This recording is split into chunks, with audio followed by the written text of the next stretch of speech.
Hello, everyone, and welcome back to the Insenan podcast. Hello. We're here for episode 2. At least I am. I don't know about you. I caught up. You caught up. I caught up. You've watched the first episode. I almost went too far to episode 3. I think it's a good place to start. Dial it back a bit. Yeah, where we are. Reality, for example. So, I just want to say, some of you guys left some great comments on this episode. Ooh, absolutely. And we will be getting into those at the end of this. If you like this show as much as I believe you should, please leave comments because we read every single one of them and we will respond to them in the show as well. And Narada has gone the extra mile to put these little things at the bottom right here, right now. Jump ahead to any of the segments if you want to. Jump back, jump through, whatever you want. Just scroll down. Wear a jumper while you do Wear it. a jumper while you do it. Jump. Stay warm. Stay warm. Stay warm. Quarren warm. That's not a thing. It's a thing now. It's a thing now. It's a thing now. Thing. Quarren warm and Quarren scroll warm. down. Scroll and jump to the segments that you like. But without further ado, ladies and gentlemen, we jump into The Purge. Okay, I've got notes as always because I got a problem with Sphynx cats. The fucking naked ass, hairless, skin fucking... Like from Friends? Like from Friends. Are they called Sphynx cats? They're called Sphynx That's cats. their official name. They look nothing like sphinxes. No, but I don't know. Were the Egyptians bald? Any Egyptians in our comments, let us know. Are you all bald? Do you all own these cats? Mohammed Salah looks very hairy. Like, I wouldn't expect all... Complete opposite. Maybe the cats actually are the opposite of... Okay. Mind you, Darren's wearing a shirt with only cats on them. Only cats. Look, zoom in. Zoom in. Every single one has fur. Every single Okay. So, first of all, what the fuck, la? What are these things? They're living, breathing ball sacks. They are living, breathing. It's literally all they are. They're wrinkly, they're disgusting, and they look evil. They don't look good. I hate them with a passion, but I wanted to understand them as well. Fair And that only made me hate them more. Right? So these things, because they have no fur, their skin gets really oily and they sweat a lot, so you actually have to bathe your cat once a week. You gotta... First of all, most cats are self-cleansing. cats are self-cleansing. They're supposed to be the most Low laid-back, maintenance. low-maintenance animals. They Also, thrive on attention. They need it They to need survive. it. Right? They don't have hair in their ears. So you need to clean their ears for them. Oh, come on. They don't have eyelashes. So you need to clean their eyes for them. These things can't use their senses without humans. This sounds very much like an evolutionary blue. This is evolution screaming, let them die. Let them die. Let them die. Why do these things exist? I don't understand. My theory. Go on. These Sphynx cats are the physical manifestation of the anger of every single male, every single ballsack that has ever been. I don't know why I had to preface that. Sorry, come here. But every single ballsack that has ever been nicked or cut in a shaving accident manifested physically into a cat, which has Wow. nothing but claws and teeth. And burns. And just to cut you They're back. just one gigantic feline razor burn. Honestly, I'm happy that you purged such a vile creature. Insult to Darwin himself that they still Right, exist. so as I understand it, like, the individual organism evolves to survive within its community, Yep. within its environment. If these cats need you to clean their ears to survive, they are the 1% of cats. Die. They die. Die. The 1%. 1%. They're the 1% of cats, and on that basis, I'm inclined to agree they should be removed off the face of the earth. If I ever see you, I will step on you. I will like it. That being said, if there's any Sphynx cats watching this video, please leave us some comments. Share us with your other hairless friends, and hopefully we can start a community around your needs. They'll be dead by the end of it. They won't last that long if someone doesn't clean You them. don't know, maybe they can, work together, build tools. I saw 2001 A Space Odyssey. Apes can do it. I'm sure Sphynx cats can do. That brings us Yes. to my purge for Your this week. This week I'm purging bad internet connections. So let's talk about our house. Our router, our modem, whole Wi-Fi system was toppled recently while we were changing our living room couch. And like life during the pandemic, it's just never been the same. This Wi-Fi just cuts in and out every 5 minutes or so. As you know, the Wi-Fi never reached my room. My room is like in In the the corner. first place, it was already weak. If I ever needed Wi-Fi, I had to come outside anyway. Right. And I'd be like in a temple doing the where can I get the connection? That was my vibe. And I was okay with that. I grew accustomed to that abnormal normal, right? And then we toppled the modem. Now I can't play a game of chess So, okay, I don't know if you guys know, I'm a big chess fan. I play chess online. Much more so during the pandemic because what are you gonna do, right? When I'm playing a game of chess on my laptop, I'm there, I'm playing, I'm analyzing, having a great time. Hoo, ha ha ha. What's he gonna do? What am I gonna do? You know how a chess game goes. Very different from me. Oh god, what the fuck am I doing? Depends who I'm playing. I am black, right? At some point, I'm just like, you know what? I'm just brown. I'm not. Shout out to all rappers in the world. I'll be playing a game of chess and the connection will just die on my laptop, and then I will have to very quickly hotspot my own self. Right. And then my phone will die. Right. And then my soul will die. And then the game will lose, and then I'm purging bad internet connection. I feel like it's like having a sore throat. It's very much like you don't think about the experience of a sore throat until you have a sore throat, and then you're like, I will really appreciate not having a sore throat the minute I don't have a sore throat. Yeah. So having a good Wi-Fi connection, you don't even think about it. It's just, duh, I don't even have to connect to it. It auto connects. It's there. It's what we paid for. Yeah. But the minute it goes down, the minute it becomes a sketchy little thing, it shouldn't even be a thing. It shouldn't. Bad internet connections shouldn't even be a thing. The only alternative to having Wi-Fi that works consistently is an Ethernet cable. I don't even have an Ethernet port in my laptop. So I have to go on Lazada. With Wi-Fi I don't have, I have to leave the house to buy from Lazada a USB to Ethernet port to then plug into my laptop and then use it. You know what I mean? Like, Yeah. this is what I'm purging this week, and I hope you guys don't have to experience this. It's not the end of the world. I know that, you know that, but it's just. But who cares? annoying. This is the beauty of the purge. This is the purge. I just want this to be removed from the face of the earth. I'm with you. We now Alright. move on to Art You Talking About? Rebrand! We called this segment What You Talking About. What you on about? What you on about? Doesn't matter. It's in the past. It's in the past. But we decided that we want to talk about more forms of art and content than just merely things that you can watch. We also want to talk about things like music and visual art and stuff that isn't just quite TV. So hence, Art You Talking About? And on that note, I'll be talking about a movie anyway. Yeah. So, right back to we want to ease you into the rebrand. Just- yeah. Art You Talking About, Nara? this week, talking about The Dark Knight. If you haven't seen this movie, there will be spoilers. It's years old at this That's point. true. It I'm came not. out in 2008. Statute of limitations is up. Like, Yeah, in a like, dozen years it's been out. if you haven't seen it and you don't want this to spoil it, go and watch the movie and come back. Skip to the next segment. Skip to the next segment. Come back. You know? Whatever you want. Although I will say this with clear conscience, if you haven't seen this movie, I don't even want to be friends with you. Like, So yes, The Dark Knight is, as you know, the second of a trilogy done by Christopher Nolan of Batman movies. Batman Begins, The Dark Knight, and The Dark Knight Rises. Yes. The Dark Knight in itself is a standout to me. It is. Both the second and third were fantastic because of the villains, and I feel like that's something that the Joker and Bane. the Joker and Bane. The Dark Knight in particular made me realize how much depth there was Right. in this one character in particular. Batman was very much upstaged by Oh, absolutely. the Joker. Absolutely. And the Joker made this movie what it was. He was the opening sequence. He was the opening sequence. Long before Batman comes into it, you set the tone with the Joker. Right. That is the issue that you need to deal with. Right, nice. There's so many dimensions and so much depth. Every director who approaches this character, everyone who tries, does it differently. Each director can take it in a different way, Right. and still explore each actor. a very real and each actor Yeah. explore a very real facet of what the Joker is. Right. I feel like Nolan captured all of it, the nuances of the character, in this one movie. In one movie, perfectly in one line. Some people just want to watch the world burn. Yeah.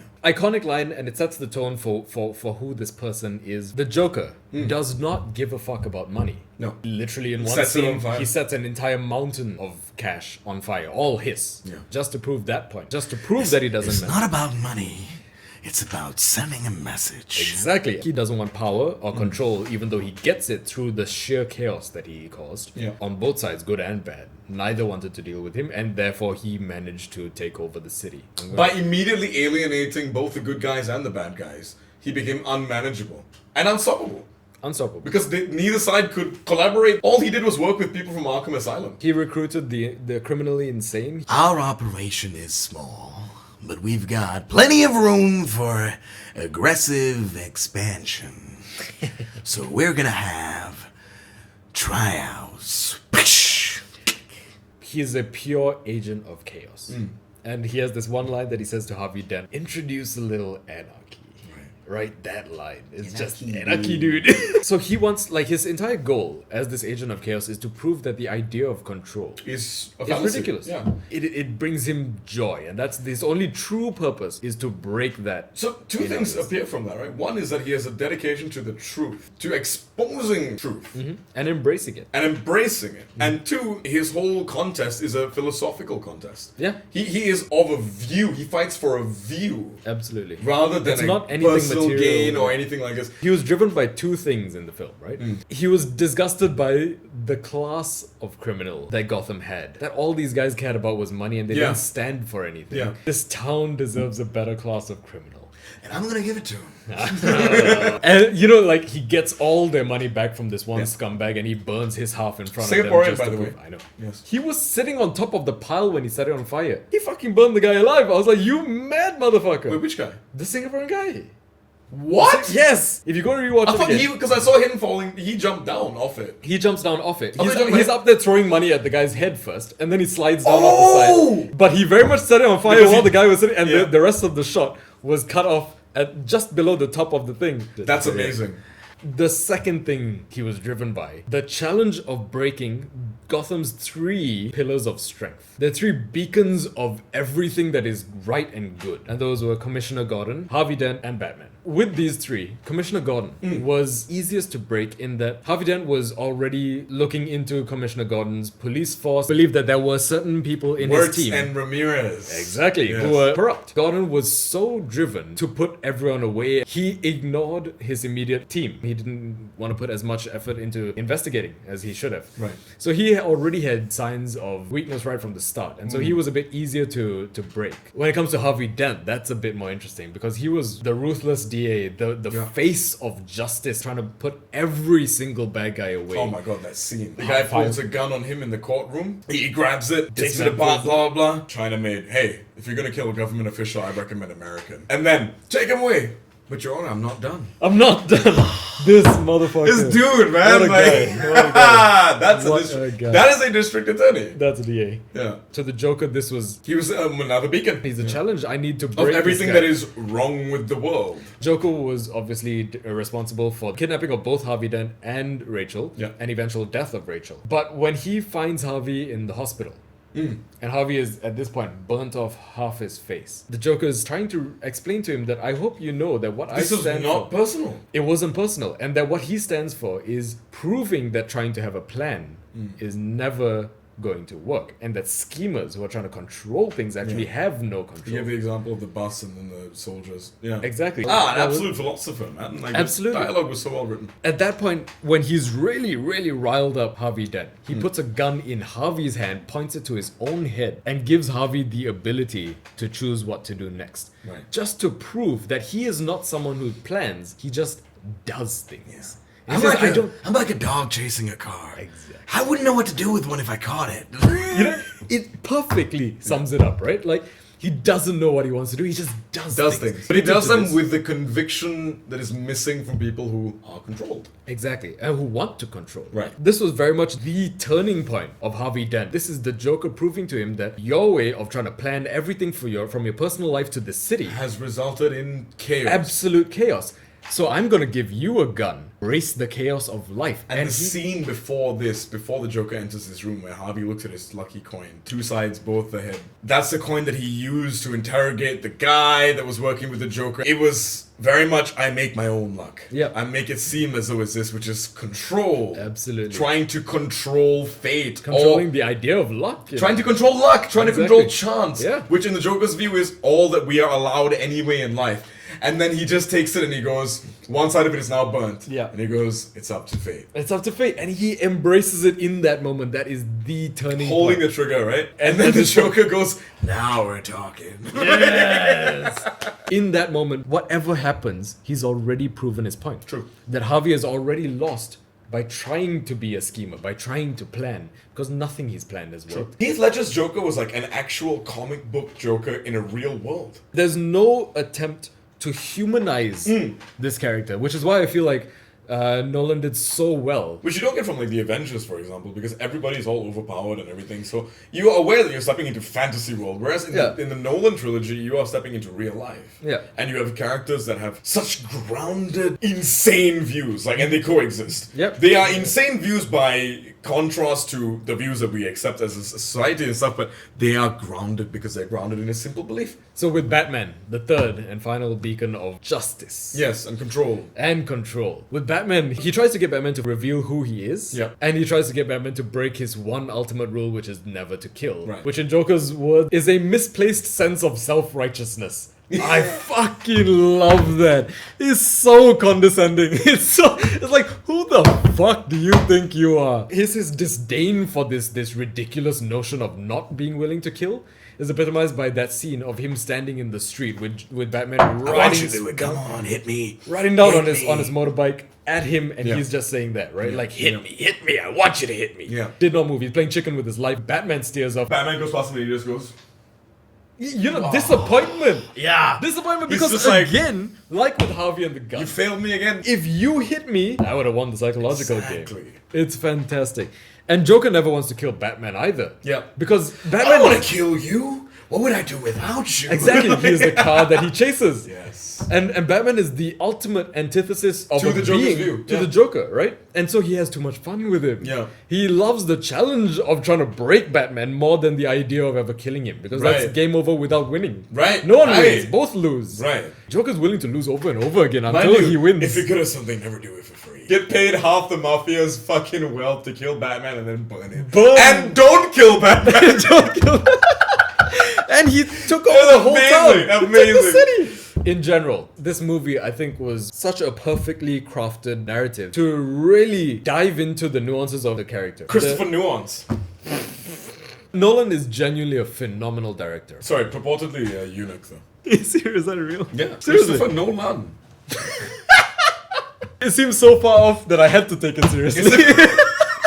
So I wanted to talk about a few things about Nolan's craftsmanship as a director, which is why he is one of my favorites. His storytelling, character development. It shows how much depth you can have in the individual characters. And this goes beyond, I know I've been focusing on the Joker, but talking about Michael Caine, about Yeah. Alfred Yeah. and Batman, that relationship is so beautiful. The story that Alfred shares about this jewel thief that they were tracking and how he had just thrown the jewels away. As a and, way but- of just getting through to Batman. and how he told only elements of the story. You'll have this later. Talking about how Batman has his limits and Right. one day you're gonna find it. And he says you're Because gonna, Alfred understood how dangerous this guy was before Batman ever because did. he knew the character. He knew the type of person the Joker was from his experience. And saying that, one day you'll find his limits. And Bruce Wayne says, on that day you'll tell me I told you so. Yeah. Right? And he said, on that day, sir, I won't want to. Yeah. And Although on that day he said, although I did bloody tell you so. it's such a good line. I'm gonna say that you're the brains of the operation, Alfred. That letter from Rachel. Rachel, yeah. Telling him that she is going to marry Harvey Dent. And then she dies, but gave Alfred the power to give this to Batman at the right time. Yeah. When Bruce was about to give up on everything, Alfred talks him into getting back into the game because you need to do this for your city. That's what Batman is about. He's the one person who can take this level of beating and just keep going. But he knew in that moment, Bruce was confiding in him about how Rachel was going to wait for him. And Alfred knew that for Gotham, they He had needed to. Batman and he had to lie to him and keep that belief alive. There's so much depth to the characters in this. It's beautiful. Then I wanted to talk about the sound design that he created in this movie. Was with it Baz Luhrmann? Did he do the score? Hans Zimmer? Hans Zimmer. The absolute fucking legend as well. A couple things. Both of these are Nolan trademarks and they appear in a bunch of his films. One is the ticking clock. He always uses the sound of ticking in his movies for tension, and he used it in like the hospital scene with Joker and Harvey Dent. Yeah. That whole conversation, there was ticking in the background. He always does it. Because the hospital's gonna explode. Exactly. Right. No one knows this at the time, but it's there. He does the same thing in Dunkirk when the bombing is happening before it happens. The other thing is this thing called a shepherd tone. A shepherd tone is basically taking one note, increasing it by one octave. Right. And then you take that same increase and you do that 1 octave up and 1 octave down. So you've got 3 notes increasing. The top note fades off as it reaches the top, and the bottom note fades in as it comes in. Okay. So these two always balance out. Oh, I see. So the third becomes the second becomes right. Okay. Exactly. Okay, So okay. the middle octave is always constant. Correct. First blends into the third blends into the first, and So basically, what you're hearing is a feeling of things increasing without the note actually increasing at all. exactly. And if you loop this, it feels like a never-ending increase in pitch, and it is so unnerving. It gives such an uneasy feeling to the audience, and he uses this so much to build tension, along with the ticking sounds. He actually based the Bat Bike engine on this because he reveals the Bat Bike in a scene where he bursts out, and that entire scene of like chasing it down ends with him coming straight down the street at the Joker in that scene where it's like, "Will I kill you or not?" Right. So he builds it for a long time, and in the movie, it might only be like 30 seconds. Beautiful. But it feels like forever because you've got that sound building from the bike, and it just feels like it's constantly rising, even though it's not. It's this audio illusion. It's beautiful. That is what it is. I describe it as the sound equivalent of a Penrose staircase. Yes, Which yes, you yes. can keep walking up and up and up and up and up, but actually it's a static image. It's a static image, and it feels like it's never ending. It's Yeah. beautiful. The soundtracks, the audio design in his movies are always fantastic. Yeah. He works with Hans Zimmerman quite a lot, and that guy's a fucking legend as well. It's Hans Zimmer, I think. Hans Zimmer, is Yes. it? I think he's Jewish. Just making him Zimmerman, you know, it's like yeah. Slaughter is the best medicine.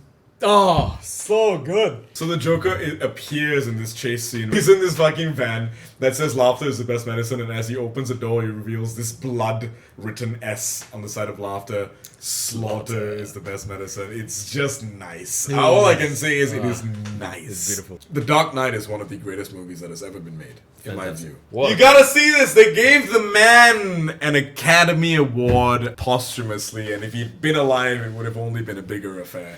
Beautiful performance. What a phenomenal performance. It literally cost him his life. Yeah. If you want to see somebody die for what they believe in, go and watch the man who played the Joker, Heath Ledger. Heath Ledger. An absolute legend. The things he did in preparation for this role, he isolated himself for a month. Yep. He would wear the face paint and keep it on. He had a significant part in the styling of it. And when Heath Ledger was having the makeup done, he would do exaggerated clown faces as it was being applied to create wrinkles and lines in his head, so that when it's applied, the lines would be there. So when he lets go, You there'll can be see the gaps. seriousness of the... So exactly, and then it looks worn. It looks like he's had this makeup for days.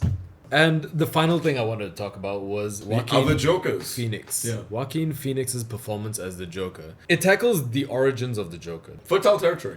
Exactly. Yeah. And the human who becomes this Joker, this entity of chaos, Yeah. right? I didn't want to even put these in the same category because they're such extremely different portrayals Right. and different stages Very much a of before and the after. same person. Yeah. Exactly. So it's like, to make a comparison is unfair to both. Even at the end of Joker, Yeah. with Joaquin Phoenix, that Joker is still not as Far from it. evolved as Heath Ledger's Joker. Yeah. Because Heath Ledger's Joker has been the end of that Yeah. Joker for a while. Yeah. Before he gets to... This is a refined Yeah. psychopath. Yeah. Yeah. And this is a newly found psychopath. Psychopath. Yeah. What did you think of Joaquin Phoenix's Joker? Oh, absolutely fucking phenomenal. Another show that I will get to eventually on this podcast. Joker's is- in my top 10 movies of all time. Absolutely. That's a movie that I will 100% touch because there are elements of that I want to bring up that I think you will appreciate as well. Just Gotcha. on an artistic point of view, beyond the storytelling. Yeah. If you haven't seen this movie, please go and watch it. Let us know what you think. If you have seen it, tell us what you think because I want to know. This is the whole point of this segment. And this whole show. This movie is it's an It's- elevated form of film. It is. And they did it with a comic book. But like one last thing. Do you want to know how I got these scars? You see, my father was a drinker and a fiend. One night, he goes off crazier than usual. Mommy gets the kitchen knife. And Daddy doesn't like that. Not one bit. Daddy gets the kitchen knife. He comes at me. Let's put a smile on that face. I skipped a few lines. But... Alright, well, ladies and gentlemen, that is... What You Talkin About? And we move on now, of course. Of course. Of course, it's time. Why did you do that? I don't know. This is the halftime halftime show. show. You know, just want to get something off my chest. Yes. So many of the viewer of this the Insenan podcast, they like the halftime show. They tell me I'm a culturally appropriate Asian. I think it's great. Hey, fantastic! I really bro. like this great news. feedback from them. Always good. We feed them, they feedback. It's Yes, I think they call it symbiosis. Symbiosis. good. Bro, don't understand. Let's move on. It's like, you know, Lion King, the Simba trying to say hello to his sister. He say Simba. Yo, sis. Bro, now I understand. Thank you. Okay, what you want to talk about for this week halftime show? So first, listening a bit when they doing the talking, I just want to say it's my favorite movie. You know the Batman, Yeah. robots in disguise. This- It's my favorite one. No, man. The Dark Knight is with the Heath Ledger. Yeah. And then it's the car, and then bro, it's like my. Oh, that's the Shia LaBeouf. You think you're a Transformer? Dark Knight is. Guys, I apologize for him.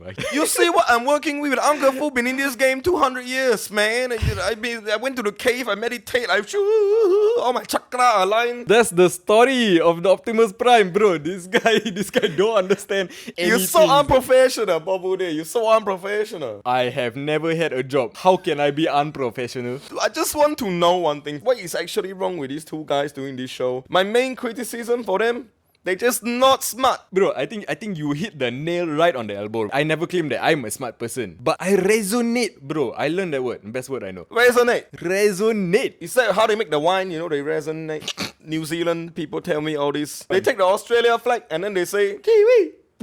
That's how they get the wine. Yeah, that's okay. They Bro, I try my best to follow. they make the wine from the kiwi. From the kiwi. They take the bird, they take off a feather. I thought it's a fruit. So I think the Nirad is a street smart. Bobudin is a book smart. Obviously. Uncle Fu just looks smart. Hey. But the Nikhil guy, not smart at all. He come onto the show, he just talk about Dark Knight, do some voice. Oh, why so serious? Why so serious? Honestly, I'm looking like, why so unprofessional? You know? But he looked professional. That's the important thing. the visual, It's huh? the visual. It's the visual, huh? I think that's a good point you make, because That's why I wear the glasses, bro. No lenses. you have issue beyond what Uncle Fu can deal with. Okay, who we gonna substitute? I think I wanna bring in Zinedine Zidane to do the next subsection so he can really headbutt this topic one on, you know. Bro, that's a good one. That's a good one. Do you like football, Bobudin? Bro, I was born inside of football. I mean, Oh my god. I don't know. Bro, I like football.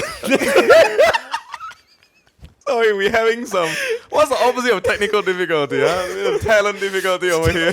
Talking too much shit. Okay, listen. I just want to say to y'all, okay, all y'all back home, Uncle Fu out here, brand new every week, make new bread. Brat, banana, brat, coconut, brat. Put the toast on the kaya, brat. Every time I play Monopoly, I roll 3 dice, bro. Don't fuck with me, dude. Where you get the third die? One of the player must dice for me. I roll 2 dice, I roll 1 player dice, I take his hotel, brat, turn into Bakute store, brat. Uncle Fu is a cutthroat, brat. I lost. Robots in disguise. Okay, thank you all very much for tuning in. This has been a halftime show with Bobudin and Uncle Fu. Enjoy the rest of this show. You won't lah, because no more me, no more Bobudin, you know. You can just stop watching at this point. Honestly, nothing more to see. Nothing more to see. Brat. Footbollocks! As you guys know, we take turns every week, so this week I will be taking Footbollocks, and I come at you with a very simple question. What does it take to win the English Premier League? Ooh. So stew on that. I'll throw a couple of things into the mix. So as we know, this season Liverpool Football Club won their first league title in 30 years. Yeah. And that face you made is appropriate. I feel the opposite. During which, the two clubs from Manchester United and City, for 2 very different reasons, dominated the league. But I'll get back to that. Okay. First, the sport and competition itself of football has evolved into a multi-billion-dollar global spectacle, both in the Premier League and globally. The extent to which money plays a huge role in who wins because of their ability to ascertain the best players, the best managers, the best training staff, the best structure of the business, and all that kind of stuff. So from the inception of the Premier League, 1992-93, only 7 clubs have won the title, despite 45 teams having competed in this thing. 45, It's very much an oligopoly of success when it comes to Premier League football. So I wanted that to be like the first thing that we talk about. Before we dive into like the nitty-gritty details of what really makes a club win the Premier League, let's be aware that from the outset, not any club can win the Premier League. Yep. In all these years, only 7 clubs have won it, right? United has won it a stunning 13 times. Chelsea has won it 5 times, Man City 4, Arsenal 3, Blackburn, Leicester, Liverpool 1 each. So when you hear Liverpool fans talk about how they've won the league, we've won Division 1 17 times. Yeah. And we've won the Premier League 1 time. But Division 1 and the Premier League, Essentially. essentially the same thing. But I wanted to start with something very, very cool. when I was born in December, in 1995, Blackburn Rovers were Premier League champions in England, which I think says it all. I think that's a good place to start about how the league has changed. They had a wealthy owner, they had a manager, Kenny Dalglish, who was phenomenal, and they had great players like Alan Shearer, Tim Flowers, Tim Sherwood. Alan Shearer, mind you, scored 34 goals that season. They spent £8.3 million and twice broke the signing records. If you ask a lot of like football historians about how Blackburn won the league, they'll say they bought the league and blah, blah, blah, blah. To give you an idea of how strong the players were, Blackburn contributed 6 of 11 of the PFA's Team of the Year. Jeez. So they were a strong team. In researching this, because I thought this was always a cool phenomenon, the idea that Blackburn had won the Premier League, Jimmy Pearce wrote an article called Blackburn Did Not Buy the Premier League Title, They Earned It. So a little bit of stats that Jimmy Pearce provides. Blackburn spent £8.3 million, contrast with United in second who spent £19.3 million that season. So Pearce argues it was not about the amount of money spent, because United, who finished very close to Blackburn, off by a point, spent way more than Blackburn did. Yeah. He argues that it was about a brilliant manager making shrewd signings. Making the right signings makes a big impact on your team. Having a good manager makes a big impact on your team. The real key to winning the Premier League, it's making signings with tactical intent. Yeah. Because not every good player is going to make a big impact on a team. Alan goddamn Shearer, mind you. Shearer and Sutton. These two strikers scored 49 of Blackburn's 90 goals. I could not help but see parallels between Blackburn and Liverpool. Yeah. Jurgen Klopp at Liverpool signed players that provided an attacking advantage that was altogether unseen. It was not unheard of, because City has always played with strong wing backs. Our attacking advantage, our being Liverpool, comes from our attacking fullbacks Trent and Robertson. The fact that they supply our incredible three forwards, Firmino, Salah and Mane. Mo and Mane, mind you, who were tactical signings by Jurgen Klopp. And full-blown upgrades like Virgil van Dijk and Alisson. Yeah, yeah. All the while spending less than our counterparts in the league. I could not help but see the similarity between the way that Blackburn conducted themselves in the transfer market, and also with the manager, the link between Kenny Dalglish choosing the players he wanted to bring in his wing-back positions and his strikers, and how he wanted that link up to occur. I think it really was this eye-opening thing for me of like, yeah man, nobody has ever won the Premier League without a beautiful style of football. Yeah. Are successful teams, and we're talking about, let's say, these 7 or 8 teams in the Premier League, are they signing players with tactical intent? Do you think that's a theme? I think so. The only time that can even be in question is with these specific select few teams that have the financial power, the capital to just splurge. They're managers who use that budget well. Guardiola uses more than his budget, but extremely well. We'll also get to that, yeah. Only a select few clubs can actually do it. Right. Have the capital to do what they want. Every other club has to be tactical. Right. Every other club is tactical. Right. So small team managers who then prove themselves there, move on to big clubs, get those big responsibilities, and then they have the budget, and then they do magic. So really, we're prematurely answering the question. You need a budget, and you need a manager who's capable of competitive tactical advantage, and have him have some of the final say in signing players with tactical intent. Those are the 3 things that you really require. Yeah. What is it that money cannot buy? And I've given a few examples here. Things that do affect outcomes of games and seasons, like your fans, your tactics, your mentality. Money isn't the solution if you've got a shit manager. Correct. Or a shit system where your director is making the final say or your owner is making the final say. Exactly. David Moyes came into Manchester United with the kind of spending power that Manchester United has earned. And what did he do? He signed players like Fellaini. He wasn't a person who ever proved himself at a small club. He proved that he could manage a small club. He wasn't Mourinho working magic with a small club like Porto. Or Brendan Not even a Rodgers or small anything club. like this. You know, like Moyes brought his small club mentality to United. That's a case of money being used poorly. Right. You'd really need a manager who knows what he's doing. Absolutely. Anyway. What the fuck is wrong with financial fair play? No follow through. So let's explain for our audiences the concept of FFP. It's supposed to regulate a single club's ability to spend based on how much they are bringing in. Their profits. Yeah. You can go beyond your profits, but to a certain extent. There are limitations to stop specifically clubs like Manchester City in their first season bought like a whole new squad essentially. Yeah. City doing all this predated FFP. Predated all of that. Right. This is very much a reaction to that. Yeah. City breached those terms. They have done it every season. Every single season. And they were finally given a punishment. Which is to be removed from the Champions League. I have mad respect for the football that Manchester City plays. It was City that was always this club that seemed to be tearing away from the pack because of the signings that they were making, the fact that FFP was not actually having any impact, and it was just such a blow to the rest of the world that the Barcelona legend Pep Guardiola was now managing. So on top of having all the advantage financially, they were going to have a massive tactical advantage over Arsene Wenger, Brendan Rodgers. Who the fuck was he competing against? And then Jurgen Klopp, like a Greek god, just descends on the league like a bolt of lightning. Just ha ha. We're going to play passionate football. Ha ha ha. This guy just comes in with like 94, 95 Blackburn mentality. I did not expect that until Guardiola left, anybody would win the league but Pep Guardiola. Did I believe that Liverpool could win the league? Absolutely. Only if City slipped up though. And truth be told, they kind of did. Yeah. Anyway. In 2015-16, with a 72 million pound squad against Man City's excess of 400 million pound squad, Leicester City won the league.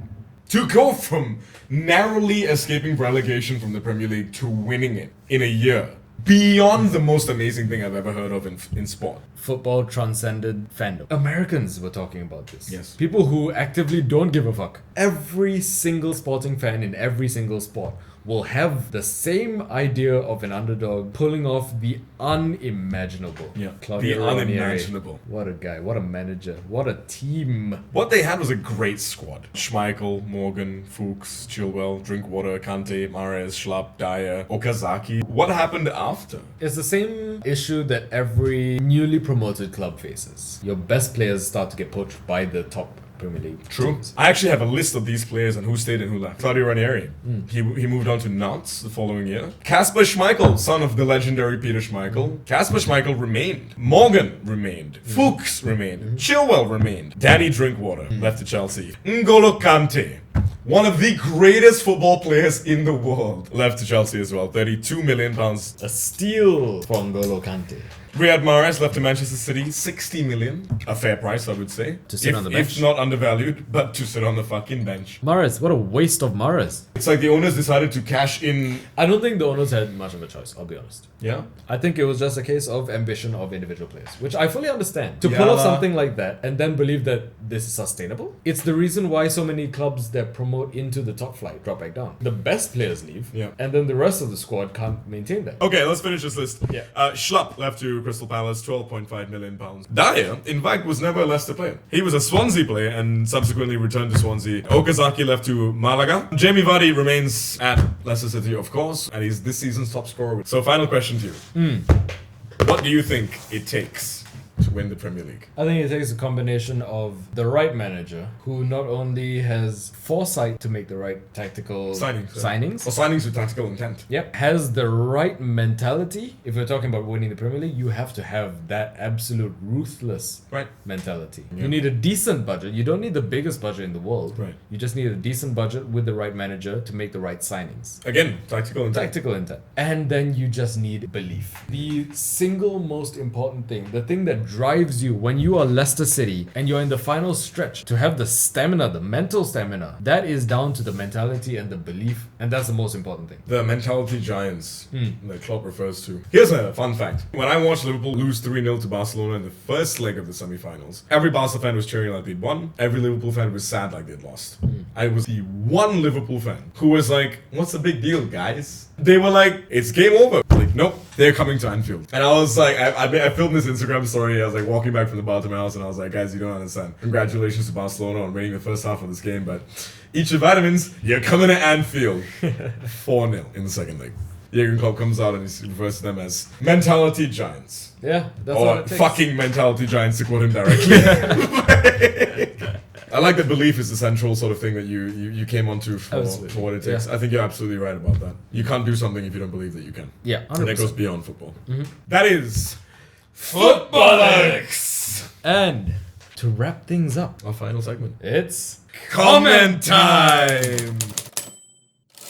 You know what comment time is. This is the segment where we deal with and try to withstand the barrage of insults that you guys leave to us in our comment section in every video. Ladies and gentlemen and others, please leave some comments in this episode's comment section. Just scroll down. If you don't have a YouTube account, make one. Leave a comment. Anything about the segments we've discussed, anything about football, about art. Tell us what you'd like to purge, because honestly, we'd like to know as well. My god, yes. We'll talk Honestly, about it, I would- 100%. 100%. And also, shout out Jay Bethel for no reason. Speaking of Jay Bethel, our first comment comes from Jay Bethel himself. A single exclamation mark. Ah, that's code.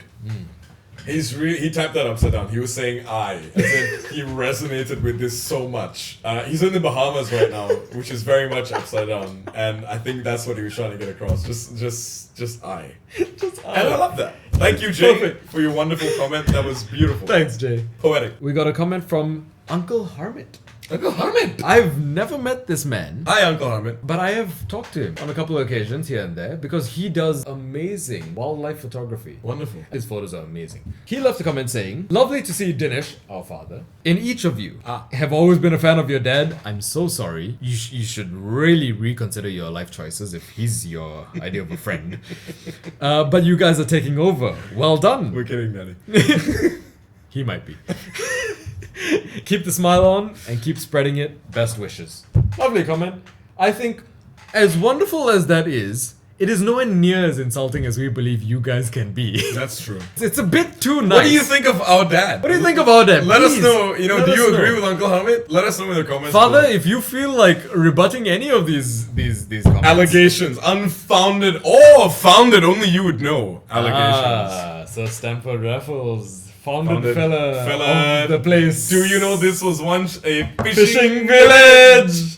Uncle Hamid, do you walk sideways? Do you have 6 legs? Are you a crustacean? Let us know in the comment below. Hamid crab jokes. We move on. Our next comment comes from Mr. Charles Ng. Charles Ing Pao Ching Chong Ching, my man. I believe that was his actual name. He said, "Oh my gosh!" Sorry, it was all caps. I thought All caps. I love these guys. Insenan? More like insane. Nah. This is the Charles. best thing ever. Charles, what a guy. Charles, thank you, man. We appreciate that. Okay, let's be clear. Have a question element, perhaps, to do. No. Don't police them. I'm sorry. I love the comment. As meaningless as they come. We have a quick thing happening here. Hello. Hey, The 1%. The 1%. Hey. We're filming the podcast right now, and you're on it. Oh my god, what? Arey! Oh my god! Come on, idli sambar. Idli sambar! Any comments for the fans? None? Or just none? None. None. Okay, well that's our North Indian correspondent. I will call you back, Brinda. Bye. Anywhoomst. We did have a reply to Mr. Charles's comment. What? Who replied? Mr. Daniel Adam Lightfoot. Da Lightfoot. He may be a known associate of said Charles. I thought he was. But his comment is, "Hey, can I be your friend? You sound like a cool dude." You know that's Daniel though. It is. It's So also good. Lightfoot. It is. Charles Ing Pao Ing Ching Chong Cheng was forthcoming with his views. He was. He said, "Oh my God" in all caps, He was very. Oh my gosh. and He's very positive. His gosh doth respoth. And we believe that you, Charles, should address this comment, for you left him hanging. Not cool, Charles. And we are wondering as well, are you indeed going to be Mr. Daniel's friend? And where's Jeff's comment? Where is Jeffrey? Nobody knows. And this brings us to our final comment. Go on. This was an Instagram comment. This was from... Yeah, we're multi-platform out here. This next comment is from Jeevan Tulsiani. Jivu Trivu. The man himself, the legend. Yeah. He says, "Uncle Foo, Babudin! Special request Oh, really? for African King to appear in episode 2.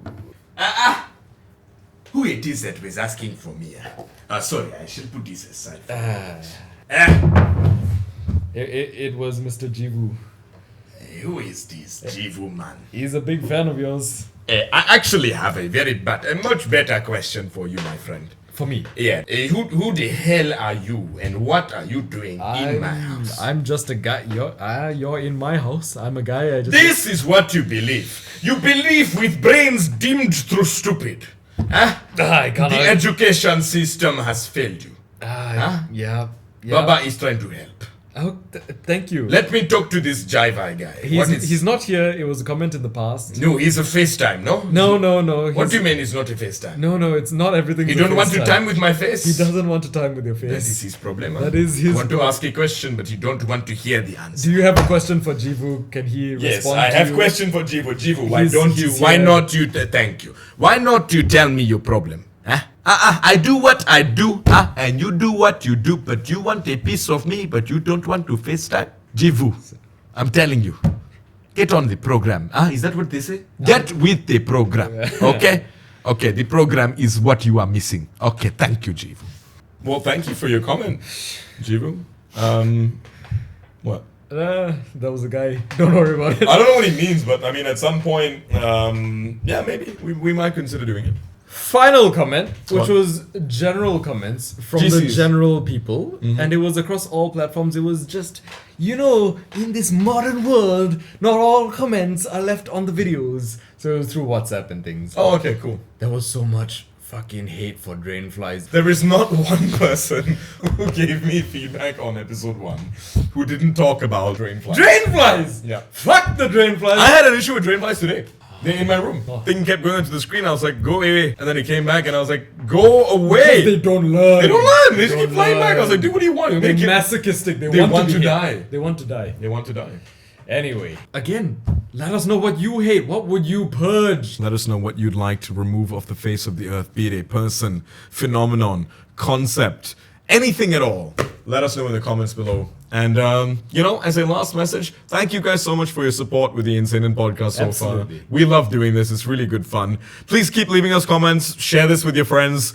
Give us feedback, either, personally if you know us or through the comment section about what you like about the show, what you don't like about the show. And we'll try our best to make the best version of this show that is humanly possible. Well, humanly, Within our capacity. within our capacity. Thank you so much, and that's been The Insenan Podcast. Bye. Alright, man, it's a done. It's a done Fantastic. deal.